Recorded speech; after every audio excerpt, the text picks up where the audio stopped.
Duniani Leo kutoka idhaa ya Kiswahili ya Sauti ya Amerika, jiji kuu la Marekani, Washington. Kenya yampata jaji mkuu mpya mwanamke. Ufaransa yaahidi usaidizi wa kufufua uchumi kwa zaidi ya nchi 20 za bara la Afrika. Mgogoro unaoendelea kati ya Israeli na Palestina waingia siku yake ya 10 huku wasiwasi ukiendelea kutanda.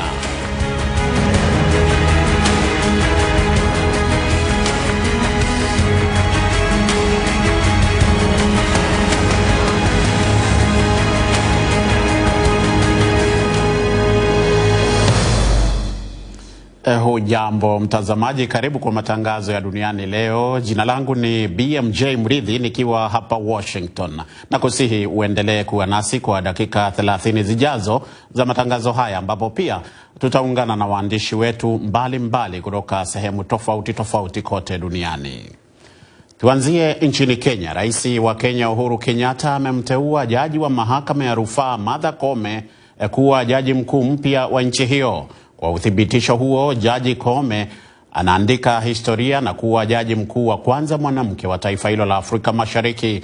Yeye pia anakuwa jaji mkuu wa 3 wa nchi hiyo tangu katiba ianze kutekelezwa hapo tarehe 27 mwezi Agosti mwaka wa 2010. Kamati ya bunge ya haki na masuala ya sheria JLAC ilikuwa imeidhinisha Jaji Koome kuteuliwa kufuata baada ya uhakiki ambao ulifanywa baada ya kufanywa mahojiano na kuteuliwa na tume ya huduma za mahakama. Baadaye idhini hiyo ilitumwa kwa Rais Uhuru Kenyatta kwa uteuzi rasmi. Wakati uhakiki wake na kamati ya bunge ulipofanyika, Koome aliahidi kuhakikisha kwamba kuna utoaji wa huduma za mahakama kwa wakati unaofaa na uhusiano kuboreshwa zaidi katika mahakama, kati ya mahakama na mihimili miwili mingine ya serikali. Wawakilishi wa nchi za jumuiya za kimataifa wameeleza kuridhishwa kwao na mwelekeo mpya ambao serikali ya Tanzania inauchukua kuhusu namna ya kukabiliana na janga la corona. Ubalozi wa Marekani pamoja na Umoja wa Ulaya kwa nyakati tofauti wameeleza kuunga mkono mapendekezo ya kamati ya ushauri kuhusu corona yaliyotolewa hivi karibuni kwa Rais Samia Suluhu Hassan. Mwanahabari wetu Idi Uwesu anayo taarifa zaidi. Baada ya kamati hiyo kuwasilisha mapendekezo 19 kama hatua za kukabili janga la corona, zikiwemo kuruhusu chanjo, utoaji wa taarifa za mwenendo wa COVID-19 pamoja na ushirikiano na taasisi na jumuiya za kikanda katika mapambano dhidi ya janga hili, wadau na wananchi wamekuwa na mijadala mbalimbali, huku wengi wakionyesha kuunga mkono mwanzo huo mpya wa serikali ya Rais Samia Suluhu. Balozi wa Marekani hapa Tanzania Donald Wright ameeleza kuwa hatua hiyo inadhihirisha nia thabiti ya kuipeleka Tanzania katika njia sahihi ya mapambano dhidi ya COVID-19. Mapendekezo ya kitaalam kama kuipa uwezo maabara ya taifa katika kuchunguza corona ni muhimu na anaamini serikali itayatekeleza. Naamini wapo mapendekezo haya yatafuatwa, basi yataiweka Tanzania, bara na visiwani katika njia sahihi ya kushinda COVID-19, na ninatumai kwamba Rais Samia atayapa uzito mkubwa.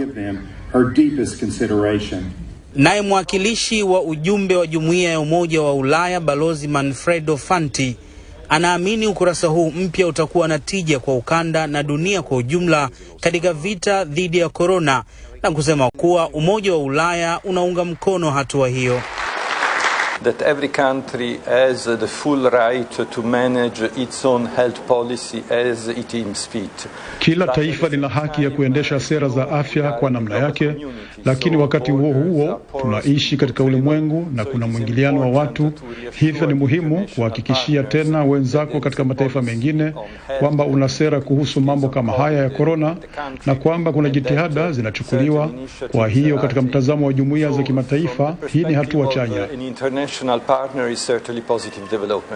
Ni uelekeo unaonekana kugusa sekta nyingi. Kupitia ukurasa wao wa Twitter, bodi ya wakala wa utalii Tanzania TATO wameeleza kuunga mkono mapendekezo ya kamati na kwamba hatua hiyo itakwenda kuimarisha sekta ya utalii ambayo kwa kiasi kikubwa imeathiriwa na janga la corona. Idi Uwesu, Sauti ya Amerika. Shukran sana Idi Wesu. Tukitoka Tanzania twende DRC. Kiongozi mmoja wa Kiislamu aliuawa kwa kupigwa risasi baada ya sala ya jioni jana Jumanne katika mji wa Beni mashariki mwa nchi hiyo, eneo ambalo kwa muda mrefu limeendelea kukabiliwa na changamoto kubwa za kiusalama. Hayo ni kwa mujibu wa maafisa wa serikali katika eneo hilo.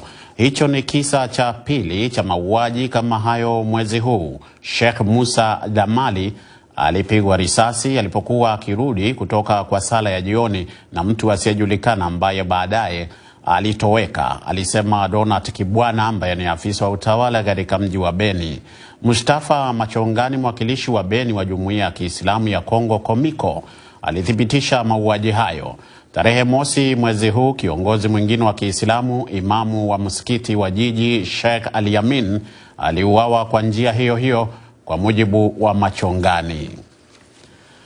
Na zaidi ya watu ama wakuu wa nchi na serikali za Afrika 20, maafisa wa juu wa Umoja wa Ulaya na shirika la Kimataifa la fedha wamekubaliana mjini Paris, Ufaransa, kutafuta fedha za ziada kiasi cha dola bilioni 100 katika juhudi za kufufua uchumi wa bara hilo uliodorora hasa zaidi katika kipindi hiki cha janga la corona.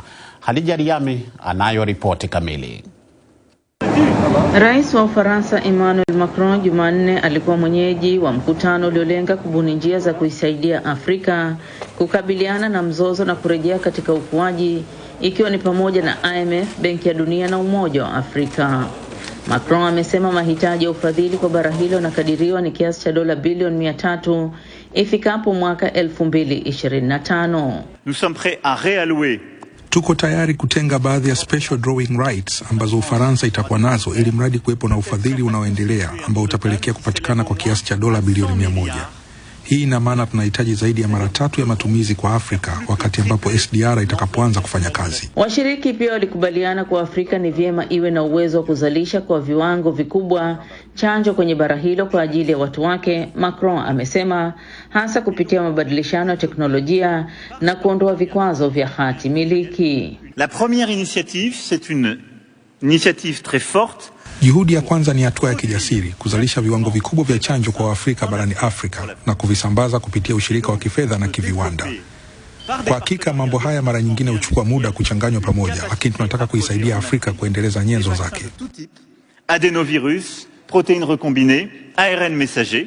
Rais wa Jamhuri ya Kidemokrasia ya Kongo Felix Tshisekedi na Rais wa Senegal Macky Sall waliunga mkono umuhimu wa juhudi za kutengeneza chanjo. C'est vrai qu'il y a quelques inquiétudes, je dois vous l'avouer, en tant qu'Africain et surtout... Ni kweli kwamba kuna aina fulani ya wasiwasi.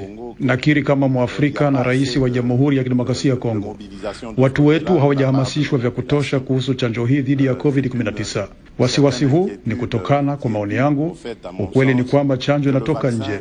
Ndio maana ni muhimu kulenga chanjo inayotengenezwa barani Afrika. Nadhani itakuwa na matokeo muhimu sana kwa mtizamo wa watu. Les Africains seront à 2%, 3% de vaccinés. Ni dhahiri kwamba kama tukiendelea kwa kasi hii ya 2 mpaka 3 ya Waafrika kupatiwa chanjo kwa virusi ambavyo ni hatari na vinavyoendelea kusambaa barani humo, kwa hakika vitadumaza ubora wa chanjo katika kipindi cha miezi michache au miaka michache. Ilmuradi virusi vinaendelea kusambaa duniani, dunia haiko salama. Mkurugenzi mtendaji wa IMF Kristalina Georgieva amethibitisha kuwa taasisi yake itatoa bilioni 650 mwaka huu kote duniani katika special drawing rights SDR, nyenzo ya kubadilisha fedha kusaidia katika ufadhili wa nje. SDR itajumuisha dola bilioni 33 kwa bara la Afrika. Washiriki walikubaliana Jumanne kutafuta kiwango cha mara 3 zaidi na kufikia dola bilioni 100 kupitia mpango maalum wa kutenga fedha kwa mataifa ya Afrika, ambapo baadhi ya fedha hizo awali zilitakiwa katika kusukuma ukuaji wa uchumi. Ufaransa na nchi nyingine za Ulaya ziko tayari kuchangia na majadiliano yanaanza hasa na Marekani ili kufikia makubaliano wakati wa majira ya machipuko mwaka huu, Macron amesema. Umoja wa Ulaya mwaka jana ulipitisha dola bilioni 910 kwa ajili ya mpango wa kufufua uchumi kwa sababu ya janga. Bunge la Marekani liliidhinisha dola trilioni 1.9 ikiwa mswada wa afueni kwa janga la virusi vya corona mwezi Machi. Hadija Riami, VOA, Washington. Wanadiplomasia wa ngazi za juu wa Marekani na Russia walitarajiwa kufanya mkutano wa ana kwa ana hii leo katika nchi ya Iceland unaojiri wakati ambapo mahusiano kati ya nchi hizo mbili yamezorota kwa kiasi kikubwa katika miezi ya hivi karibuni. Waziri wa mambo ya nje wa Marekani Antony Blinken na mwenzake wa Russia Sergei Lavrov, ambaye ameshikilia wadhifa huo kwa muda mrefu, walitarajiwa kukutana pembeni mwa mkutano unaoendelea wa Baraza la Mataifa ya Ukanda wa Arctic katika mji mkuu wa Iceland, Reykjavik, ambao una historia ndefu katika mahusiano ya Russia na Marekani. Na hata kabla ya mkutano huo wa Blinken na Lavrov ambao unatangulia ule wa Rais Joe Biden na mwenzake Vladimir Putin utakaofanyika mwezi ujao, wawili hao walionekana kuwa na misimamo tofauti kwa masuala nyeti. It would be our preference ingekuwa azma yetu kuwa na uhusiano thabiti zaidi wa kutabirika na Russia, na kwa kweli kuna maeneo ambayo ni kwa faida yetu kushirikiana. Kama unavyojua, mwanzoni mwa utawala wetu tuliongeza muda wa makubaliano ya mpango wa kudhibiti silaha wa START kwa miaka 5. Marais walikubaliana kuwa tutaendelea kuzungumza juu ya kuimarisha mikakati.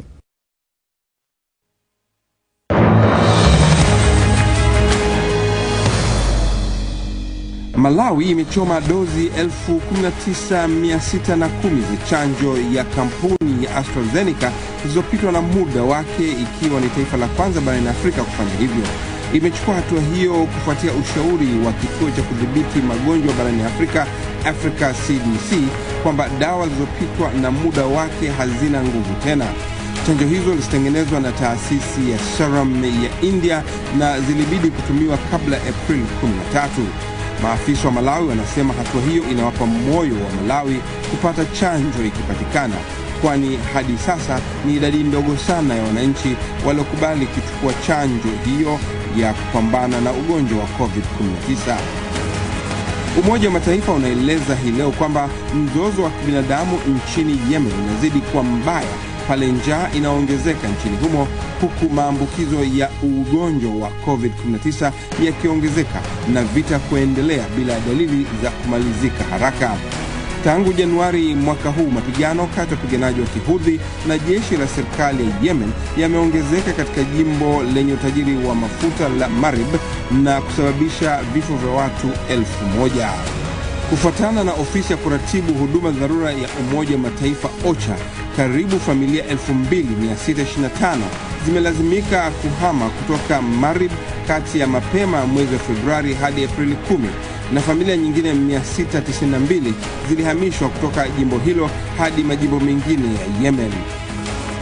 Manuari za jeshi la majini la India na helikopta zimeendelea katika hali mbaya ya hewa kuwatafuta watu 78 waliokuwa wanasafiri kwenye meli iliyozama nje ya pwani ya Mumbai kufuatia kimbunga kikali kukumba eneo hilo wiki hii. Kamanda wa jeshi la majini Alok Anand amesema watu 183 wameokolewa mnamo saa 24 zilizopita na manuari zao 3 na helikopta zinazohusika kwenye operesheni hiyo. Katika operesheni nyingine, taarifa ya serikali inasema helikopta nyingine imeweza kuokoa wafanyakazi 35 wa meli ya Gulf Constructor iliyozama kaskazini mwa Mumbai. Rais Moon Jae-in wa Korea Kaskazini yuko njiani kuelekea Washington kwa mazungumzo ya kwanza siku ya Ijumaa na mwenyeji wake Joe Biden. Moon amesema mapema wiki hii kwamba atatumia mkutano huu wa kilele kuhimiza kuanzishwa tena mawasiliano ya kidiplomasia na Korea Kaskazini, akiongeza kusema kwamba Marekani inapendelea kuchukua njia ya kidiplomasia kutanzua mzozo wa nyuklia wa Korea Kaskazini na hivyo mazungumzo yanabidi kuanzishwa. Anasema akikutana na Biden atajaribu pia kuimarisha ushirikiano wa kijeshi kati ya nchi zao mbili, sera ya kuratibu pamoja swala ya Korea Kaskazini na kutafuta njia za kuanzisha tena mazungumzo yanayokwama kati ya Washington na Pyongyang na yale kati ya Seoul na Pyongyang. Na mwisho wa sehemu ya kwanza, tupumzike kidogo, tutarejea baadaye baada ya ujumbe huu mfupi. Wiki hii nzima kwenye dunia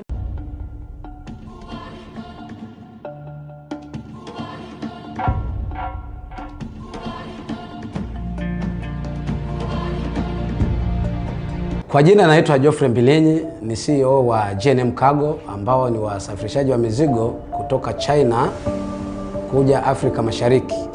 Kwa kifupi, kampuni ya G&M Cargo imeanza mwaka 2010 ikiwa na ofisi nchini China, mji wa Guangzhou, na Tanzania, mji mkuu wa Dar es Salaam.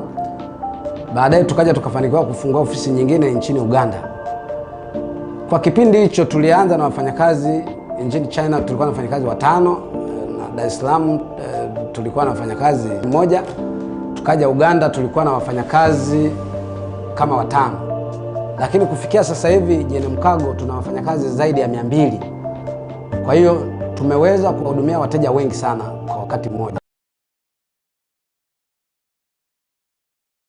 Kwa sehemu ya pili ya matangazo haya kutoka VOA Swahili hapa Washington DC. Mapigano makali kati ya Palestina na Israeli yanasababisha uharibifu mkubwa wa mali na kuongezeka idadi ya majeruhi, huku pande zote mbili zikisema kwamba haziko tayari kukomesha mashambulizi yao. Kwa upande mwingine, wakati mapigano yakiendelea, kwa mara ya kwanza uhasama kati ya Waarabu na Wayahudi ndani ya Israeli umejitokeza kwa nguvu kubwa, kama anavyotueleza Abdul Shakur Abud. Akizungumza mjini Tel Aviv na mabalozi hii leo, waziri mkuu wa Israel Benjamin Netanyahu amesema kwamba kuna njia mbili za kukabiliana na wapiganaji wa Hamas.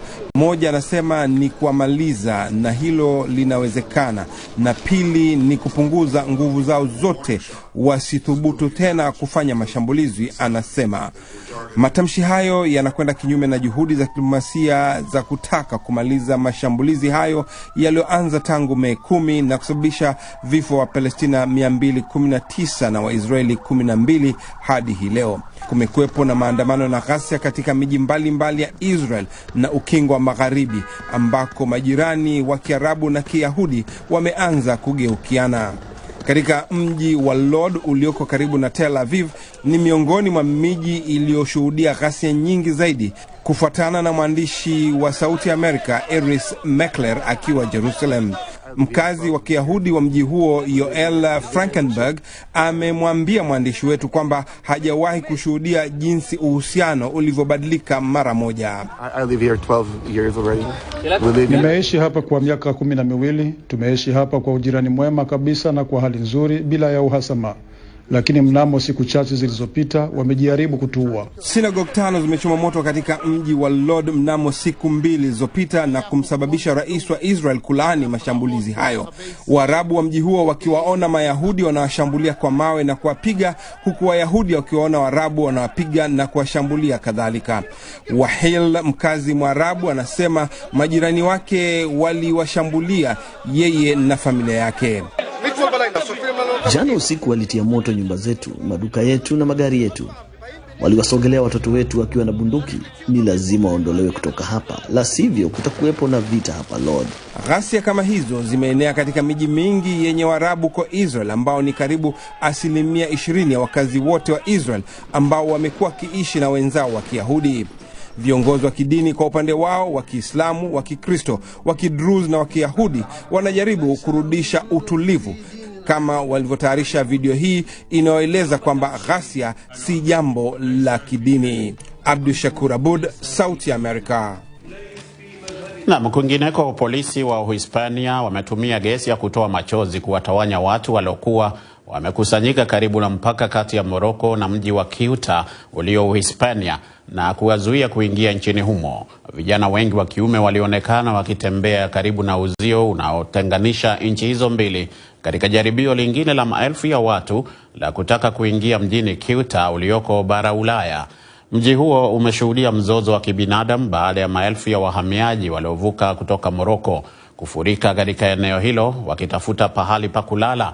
Waziri Mkuu wa Uhispania Pedro Sanchez ameitaja hali hiyo kuwa mzozo mkubwa wa kibinadamu, sio tu kwa nchi yake bali pia kwa bara lote la Ulaya. Sanchez alizungumza kabla ya kuzuru mji wa Ceuta na ule wa Melilla ambao pia uko karibu na mpaka kati ya Uhispania na Morocco.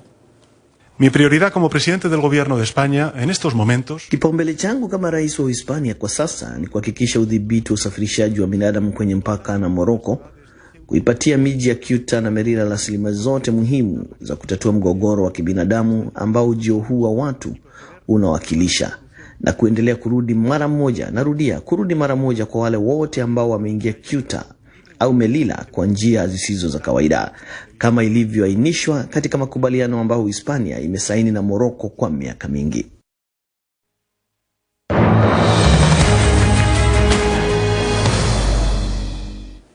Kwenye meza ya biashara, thamani ya sarafu mpya ya dijitali itwayo Dogecoin imeongezeka kwa zaidi ya 800% ndani ya kipindi cha mwezi mmoja uliopita, hali ambayo imewashangaza wawekezaji na wafanya biashara kote duniani. Lakini baadhi ya wataalamu wanaonya kwamba huenda umaarufu wake ukawa ni wa muda mfupi. Nimpishe Harrison Kamau akuarifu zaidi. Dogecoin ni sarafu mpya ya kidijitali ambayo imeendelea kupata umaarufu kila uchao. Thamani yake imeendelea kupanda tangu mwisho wa mwezi Januari na sasa inashikilia nafasi ya 4 kwa sarafu za kidijitali maarufu zaidi duniani. Kuongezeka kwa bei yake kwa sasa kumechochewa na kiasi kikubwa na hatua ya mkurugenzi mkuu wa kampuni ya Tesla Elon Musk ya kuchapisha mara kwa mara habari kuhusu sarafu hiyo kwenye mitandao ya kijamii. Kwa sababu ya umaarufu wa Musk, mmoja wa watu tajiri zaidi duniani, sarafu hiyo imeendelea kuibua ari ya kipekee kwa wawekezaji wa ngazi mbalimbali na hivyo kuifanya bei yake kupanda kwa kasi na umaarufu wake kuongezeka. Da Hongfei ni mkurugenzi mtendaji wa kampuni ya teknolojia ya Ochain. Dogecoin is outperformed most of the cryptocurrencies. I think the biggest reason is it started as a joke. Sababu kuu ni ongezeko la biashara kwenye soko la sarafu za digitali. Dogecoin imeshinda sarafu nyingi za digitali. Nadhani sababu kubwa ni kwamba ilianza kama utani. Ni wa mtandao na watu hawaichukulii kwa uzito sana. Lakini watu wengi mashuhuri wako tayari kuzungumzia swala hilo kwa jamii ya Dogecoin. Lakini licha ya kupata umaarufu kwa kasi, wataalamu wanaonya kwamba huenda biashara hiyo ikasambaratika. Hofu ya athari kama hiyo ndiyo sababu biashara ya sarafu ya kidijitali ni haramu nchini China. Dai Xiaobo ni mtafiti katika chuo cha sayansi ya jamii cha Shanghai. Sababu ambayo hatuhalalishi wala kutambua sarafu za kripto ni kwamba hatuwezi kudhibiti biashara zao. Mara tu kushuka kwa thamani kunapotokea, uchumi wote na soko la pesa unaathiriwa. Kwa mtazamo wa serikali, utapeli wa kifedha, biashara haramu na ulahai wa ushuru katika uagizaji bidhaa za nje pia unaweza kutokea wakati wa biashara ya sarafu ya kripto. Tayari kuna ishara za hatari zinazojitokeza kwa biashara hiyo, kufuatia kauli ya utani aliyoitoa Musk mwishoni mwa wiki kwamba anafanya biashara na Dogecoin tu kama kazi yake ya ziada. Thamani ya sarafu hiyo ilishuka kwa haraka kwa 40%. Takwimu za hivi karibuni za soko la pesa zinaonyesha kwamba hata sarafu za dijitali inayofahamika zaidi ya Bitcoin pia inayumbaumba baada ya kunawiri mwezi Aprili. Hongfei anasema hiyo ni kwa manufaa ya Dogecoin. Kama zilivyo biashara nyingine, kupanda au kushuka kwa umaarufu na thamani yake Dogecoin kutategemea vigezo kadhaa. Masoko mengi katika nchi zinazoendelea zikiwa ni pamoja na za bara la Afrika yanatazama kwa karibu mwenendo wa Dogecoin, ambayo inaonyesha ishara ya kubadilisha taswira ya biashara ya sarafu ya kidijitali.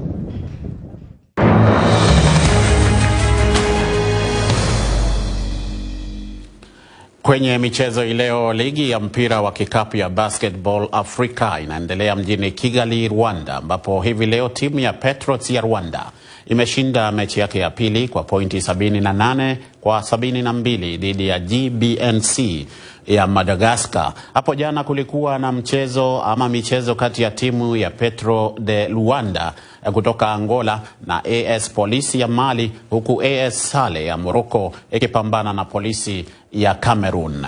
Idi Ligongo anatueleza zaidi hali ilivyokuwa hapo jana mjini Kigali. Mchezo ulianza kwa Petro di Luanda kufanya vyema kupitia kwa pasi ya Childe Dundao kwenda kwa Valdelicio Joachim ambaye alifunga pointi 3. Childe Dundao alitoa pasi nyingine, lakini mara hii alimpa John Pedro ambaye alipata mpira kutoka kwa Gerson Goncalves na kufunga kwa ustadi.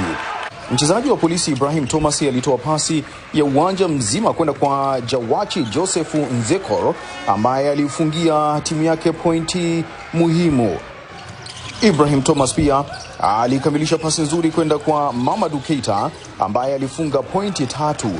Mchezaji wa Petro di Luanda Childe Dundao alipatia pasi Carlos Morais ambaye alifanikiwa kupata mpira kutoka kwa Jevas Goncalves na kudumbukiza pointi 3. Goncalves aliendelea kuwa moto katika robo ya 3 kwa kufunga pointi 3 nyingine. Lakini mchezaji wa AS Police Marcellus Michel alikuwa na mpira na kutoa pasi kwa Jowachi Joseph Nzekor ambaye alifunga pointi nzuri zikiwa zimesalia dakika 3 kabla ya mchezo kumalizika na wakiongoza kwa pointi 16.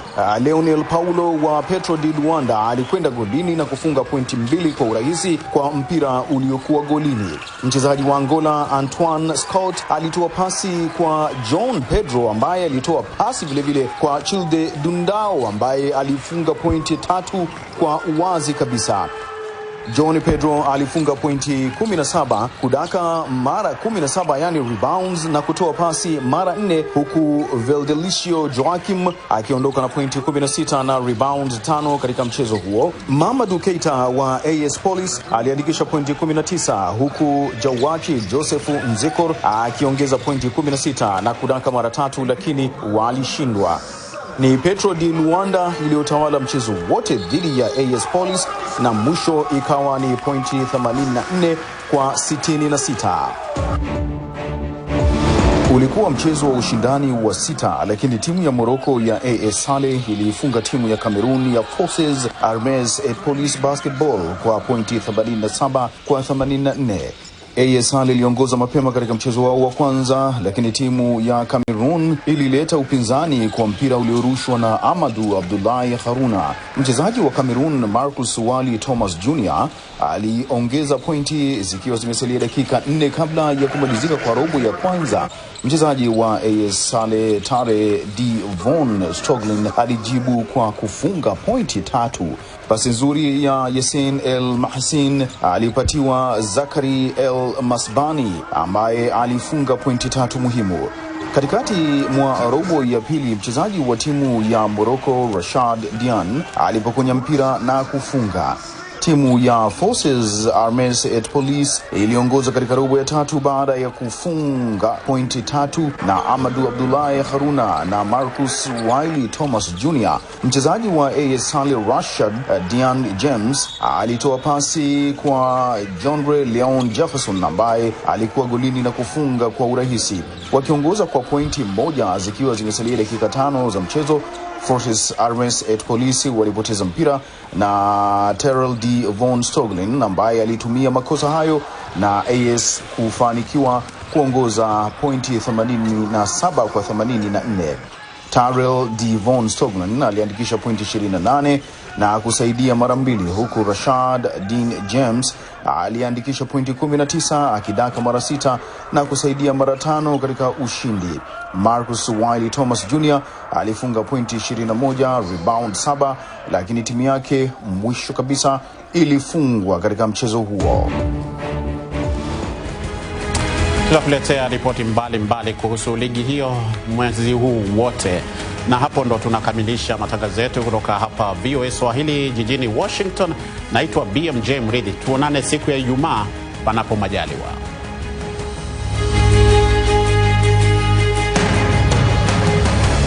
Zima kwenye Duniani Leo tukishirikiana na BAL tunakuletea michuano ya basketball barani Afrika BAL.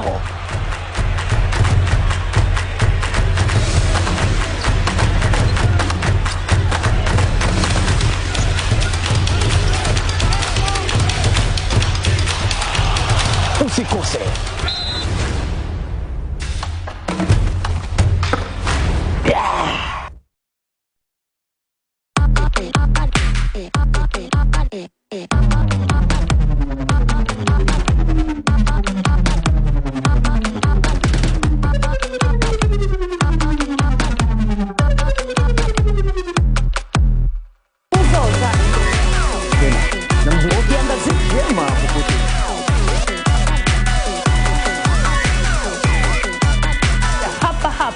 Zulia jekundu la VOA.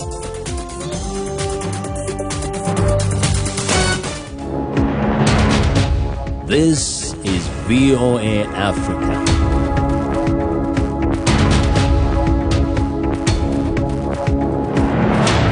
Hello, I'm Esther Gido-Yuart. It's Wednesday, May 19th. Welcome to Africa 54. We continue to work remotely because of the COVID-19 pandemic. But what hasn't changed is our commitment to bringing you the latest and most important news from the African continent and around the world. This is today's Africa 54. Nigerian officials say the pandemic's impact on the economy and social distancing have tripled the number of mental health cases. In response, Nigeria has launched the first toll-free 24-hour helpline staffed by trained psychologists and counselors. Timothy Obiezu reports from Abuja. A crowd cheers as a mental health counselor responds to the first call on the COVID-19 psychosocial hotline during its launch in Abuja.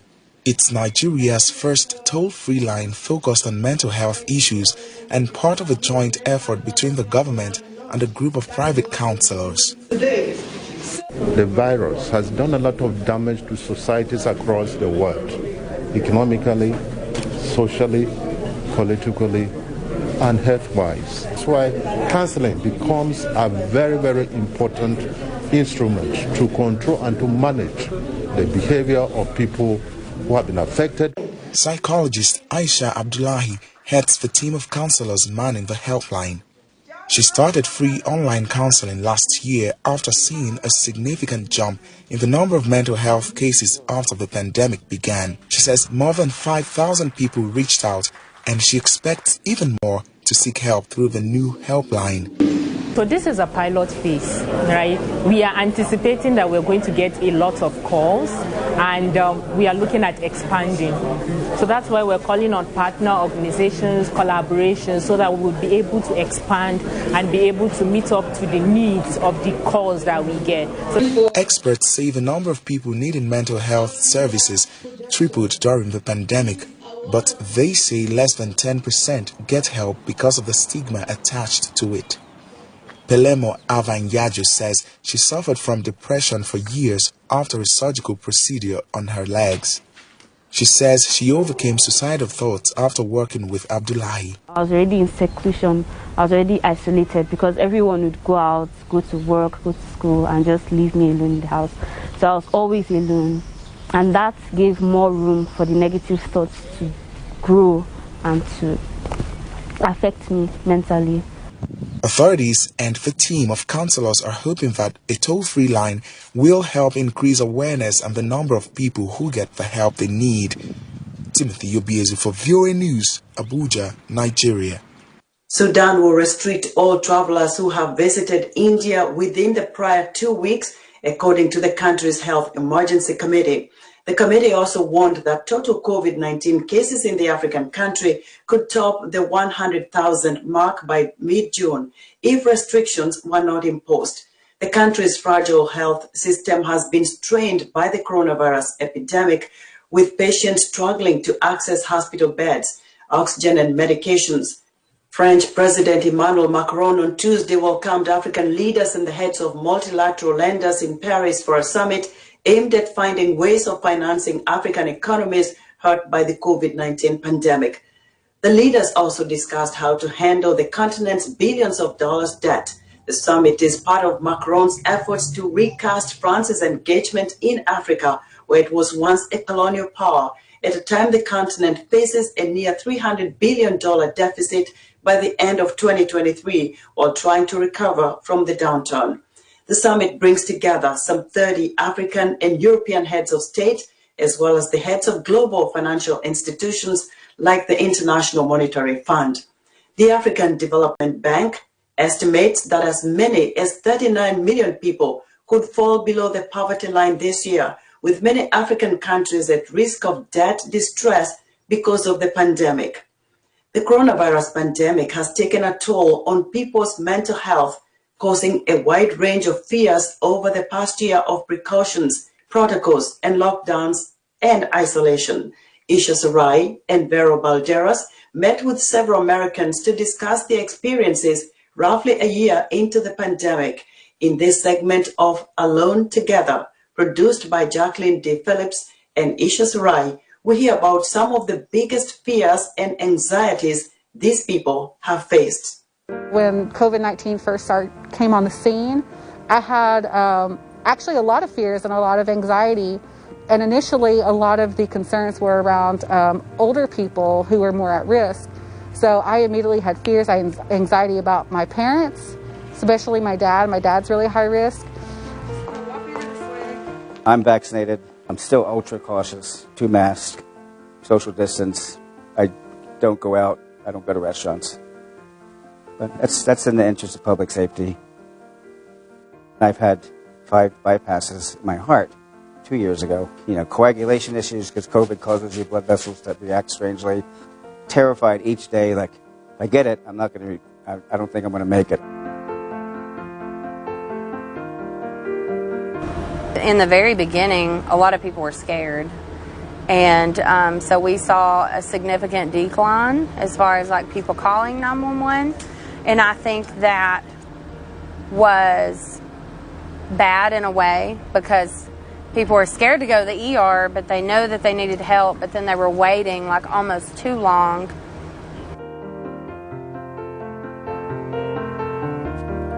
I am in recovery for serious mental illness myself. I am more vulnerable to uncertainty and anxiety due to not knowing. I have been terrified of mutations. From the very beginning, when I heard of the option to, mass expose and achieve herd immunity that way, that caused me nightmares. The idea that this vaccine isn't going to be enough, that's what keeps me up at night.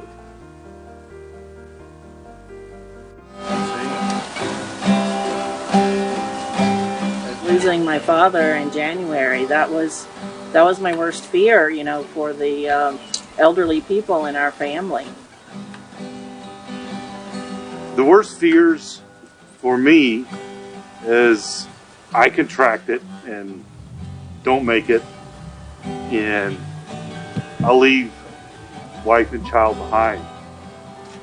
That's my worst nightmare.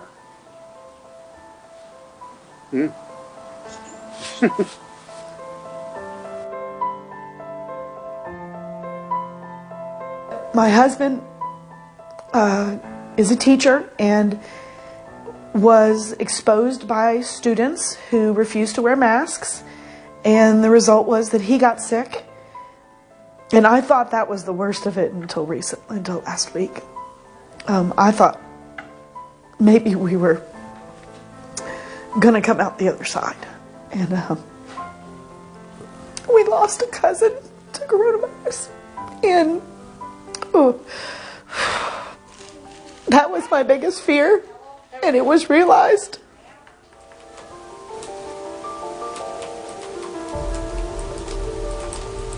Emotions are a lot right now to deal with, because it's so hard to deal with this. We never would have thought this would ever happen before. We weren't prepared, and we didn't know how we were going to feel about it. And sometimes just like, I'm stuck.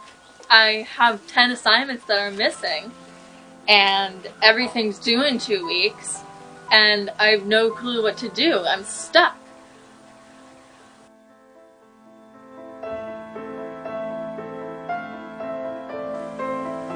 I think teenagers feel more anxiety now. They no longer have their face-to-face peer interactions. They no longer have their safe places to go. They no longer have teachers or counselors or their support systems or outreach to. More so it's just the therapist, and it's virtual, which makes it, super stressful. A lot of teenagers have lost people because of COVID, and that's brought about a lot of challenges for them to function. And everybody keeps calling it, the new normal, but the new normal is kind of, it's comforting for me because, I know what the expectations are, and I know, wear your mask and wash hands, One of the things that decreases my anxiety is unplugging. I found that taking time off, not watching the news, multiple hours a day, doing things like listening to music or meditating. They help a lot more. Spain deployed troops to Ceuta on Tuesday to patrol the border with Morocco after around 8,000 migrants entered the enclave on Monday and Tuesday by swimming in or climbing over the fence. Many of the migrants are from sub-Saharan Africa and include 1,500 minors. Armored vehicles were guarding Ceuta's beach on Tuesday, and soldiers and police used batons to clear migrants from the beach and threw smoke bombs to discourage others from crossing. A Reuters report on the ground said the number of arrivals by sea had slowed, and some migrants were voluntarily returning to Morocco. A few others could be seen being carried away by soldiers. Spain said approximately 4,000 migrants had already been sent back to Morocco under a readmission deal. Angola's Petro de Luanda and Mali's AS Police made their debuts in the Basketball Africa League, but it was Petro who came out on top with an 84-66 victory. In the tournament's closest game so far, Morocco's AS Saleh defeated Cameroon's Forces Armies at Police Basketball 87-84 victory. Jackson Bungani has the highlights. It all began with Petro de Luanda's Childe Dandawo making an assist to teammate Valdesio Joaquim, who hit a three-pointer. Childe Dandawo made another pass, but this time to John Pedro, who then got the ball to Gerson Goncalves, who got a nice shot in. AS Police player Ibrahima Thomas made a full-court pass to Jawachi Joseph Nziakor, who landed the ball into the basket. Ibrahima Thomas also completed a perfect pass to Mamadou Keita, who made a three-point shot.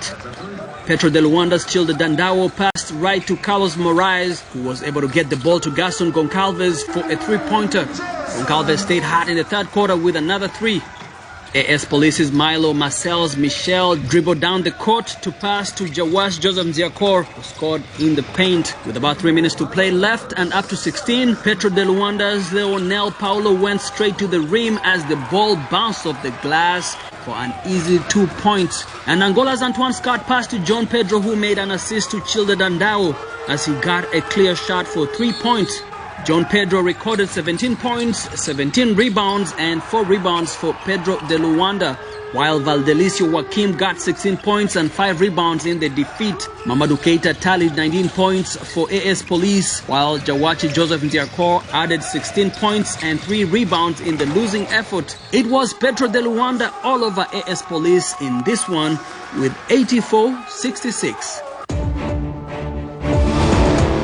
It was a close one for Game 6, but Morocco's AS Saleh defeated Cameroon's Forces Armée et Police Basketball in an 87-84 victory. AS Saleh took an early lead in their first match, but Cameroon's Forces Armée et Police Basketball pulled ahead on a shot by Amadou Abdoulaye Haruna. Cameroon's Marcus Wiley Thomas Jr. extended that lead with 4 minutes left in the first quarter. AS Saleh's Terrell de Von Stoglin soon answered with a three-pointer. Stoglin passed to Yassin El Mahasni, who found Zakaria El Masbahi for 3. Halfway through the second quarter, Morocco's Rashad Deans James stole the ball and scored. Forces Armée et Police stayed on top in the third with 3-point shots from Amadou Abdoulaye Haruna and Marcus Wiley Thomas Jr. AS Saleh's Rashad Dean James's pass to Jondre Leon Jefferson found him in the paint, scoring an easy 2. Leading by 1 with 5 minutes left in the game, Forces Armée et Police turned it over and Terrell de Von Stoglin capitalized on the mistake as AS Saleh closed it out 87-84. Terrell de Von Stoglin recorded 28 points and 2 assists for AS Saleh, while Rashad Dean James added 19 points, 6 rebounds and 5 assists in the victory. Marcus Wiley Thomas Jr. tallied 21 points and 7 rebounds for Forces Armée et Police Basketball in their loss. Stay with us for all the highlights throughout the tournament. Here on Africa 54, you can hear the games live on these local VOA FM stations or at voanews.com. We're excited to hear what you think about Africa 54. Join the discussion on Facebook. Our address is Africa54. We're also streaming our broadcast live on Facebook.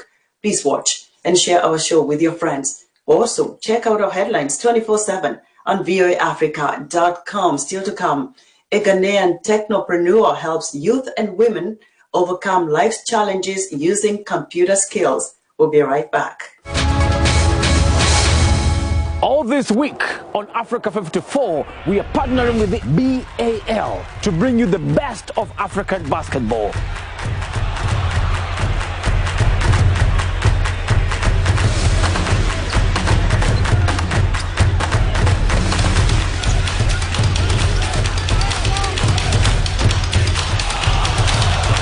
Don't miss it. Yeah. On the next Straight Talk Africa. After 29 years on air, Shakasali is retiring. From the deepest better part of the bottom of my Habari heart. Join him on his live show where he talks about his life and career and passes on the baton to Hadi Adams, the host who will lead the new Straight Talk Africa. Welcome back to Africa 54. Cement production is estimated to account for 8% of global CO2 emissions. In Senegal, one farm is turning to the soil for bricks that it says are more eco-friendly and make cooler homes. David Doyle of Reuters has this report. Amid a construction boom, Senegal's capital Dakar is a sea of concrete. But in the Gore neighbourhood, one building stands out from the uniform grey. Its red bricks are made from raw earth. But this isn't just about colour, says Zinga Boop, co-founder of architecture firm Warafila. I think there's been a bit of a divergence from just very basic principles, which is orientation, using the materials that you have locally, only because, you know, they sort of respond better to the climate. You know, Earth has great inertia, and for sort of a hot and dry climate as we have here, and even for tropical climate, it works really well in regulating the temperature. There's also an environmental benefit. The production of cement, the key ingredient in concrete, is estimated to account for around 8% of the world's carbon dioxide emissions. The earth bricks are made from mixing soil with small amounts of cement and water, which are then compressed and left to dry. Warafila has worked on several projects with Elementaire, a company that makes the compressed earth bricks. Doudou Dem says there's a lot more interest today than when he founded the business a decade ago. But he describes it as a drop of water when you look at Dakar. Most houses in the capital are still made with inexpensive concrete. Warafila has now been longlisted for the Ashton Award, a UK prize highlighting global climate solutions. And the team hopes that will raise visibility. Boop says although people may not have heard of earth construction, the concept resonates when it's explained. Senegal's traditional homes were made this way, she says. And people remember how their grandmother's house in the village was somehow always cool. That was David Doyle of Reuters reporting. In India, the healthcare crisis triggered by the ferocious second wave of the COVID-19 pandemic is shifting from the big cities to small towns and villages. Health experts say combating the spread in rural areas where 2/3 of the country lives has emerged as India's new challenge. From Mumbai, Anjana Pasricha has this report. Relatives try to help loved ones suffering from COVID-19 at a hospital in a small town in North India. In a village, people with symptoms of the deadly virus are treated outdoors because residents said they had no option of accessing health facilities. When people go to a hospital, they hear that there are no beds, there is no treatment available, and there are no doctors or healthcare workers. When they go to private hospitals or doctors' clinics, they get just a prescription for medicines. Patients are helpless. In villages, Grieving families tell stories of how they are losing loved ones to the virus as the pandemic's second wave rages in rural India after slowing down in big cities such as New Delhi. Prime Minister Narendra Modi has sounded a grim warning.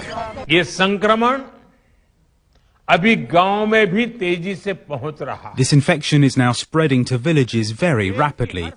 All governments of the country are trying everything to stop this. The awareness of people in the villages and the cooperation of the village governing bodies is just as important in controlling this spread. The government says it will increase the number of hospital beds with oxygen support in rural districts, which usually have ill-equipped health centers. But the challenge is in meeting the demands. Even in big cities, modern hospitals, isolation and testing centers were overwhelmed and oxygen supplies ran short. Such facilities are sparse in rural areas. You may have some in the semi-urban areas, but nothing close to what you're having in metros in terms of sophistication, both in infrastructure as well as in skills and capacity to be able to deal with the virus. I mean, even if you have oxygen concentrators and oxygen there, people should know how to use that. And unfortunately, capacity building has not happened to that extent. Villages will also be hit hardest by a shortage of vaccines that has hobbled the country's inoculation drive. While older people can get a jab at health centers, India has mandated that adults under 45 must register on an app-based technology. But many rural residents do not have smartphones or internet access. Imagine what will happen with people in rural areas who, as it is, do not have the full awareness of and benefit of knowing day-to-day changes in COVID protocols that we are being subjected to. Health experts say a slow pace of inoculating the countryside, where 2/3 of the country lives, will make it harder to counter the fury of India's second wave. Anjana Pasricha for VOA News, Mumbai.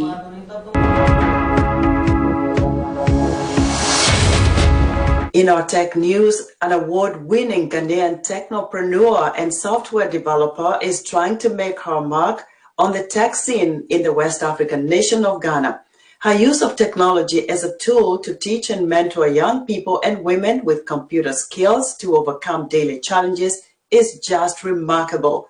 Africa 54 technology correspondent Paul Diho via Skype spoke to Sandra Juliet Ahiataku, program manager, Viamo in Accra, Ghana. Sandra Juliet Ahiataku, welcome to Africa 54. What do you do in Ghana? I have a background in computer science and I also pursued project management along the line.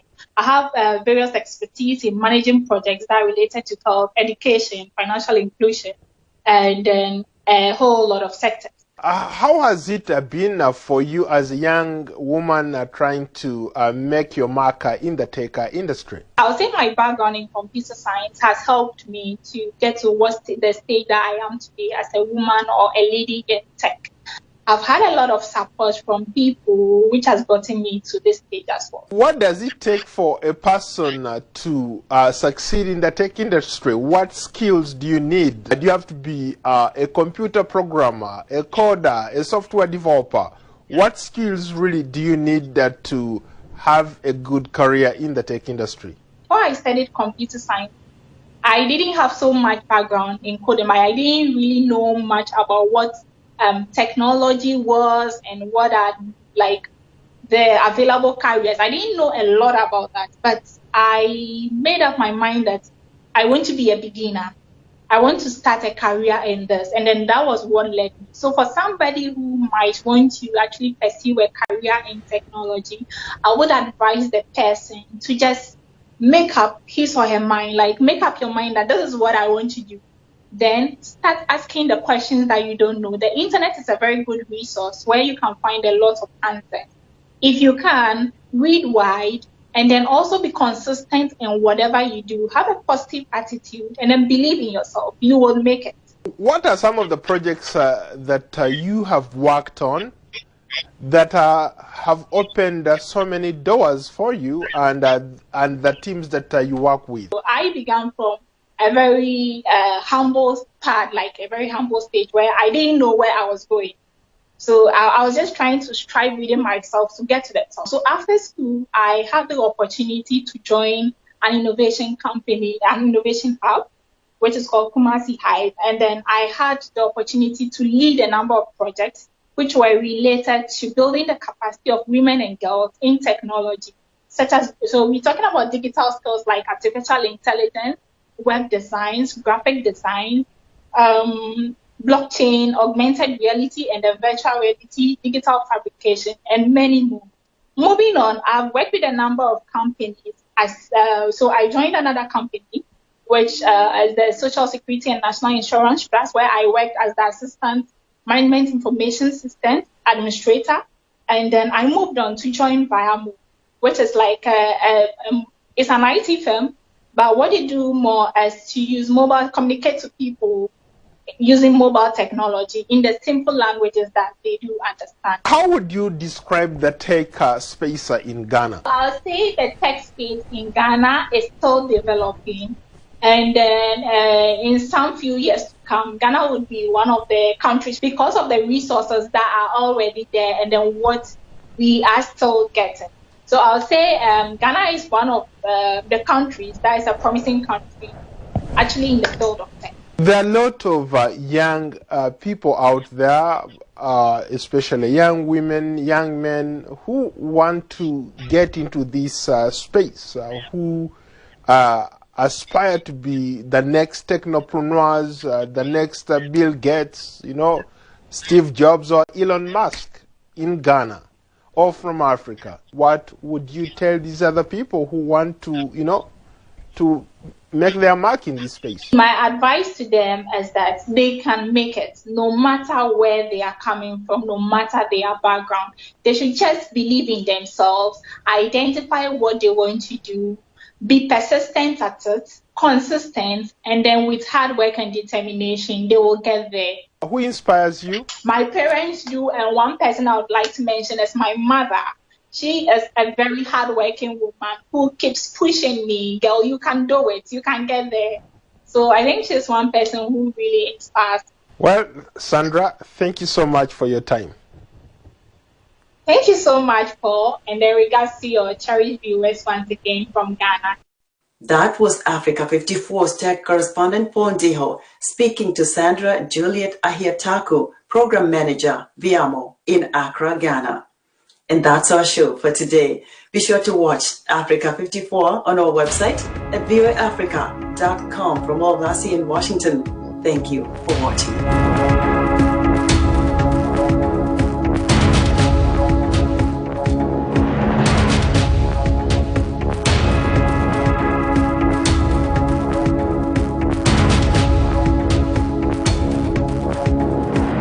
Ili kuwa mwanafamilia bora wa Global TV, usisahau kusubscribe, like, kushare na kucomment. Baada ya kusubscribe, bonyeza alama ya kengele ili kupata taarifa kwa kila video inayopanda Global TV Online.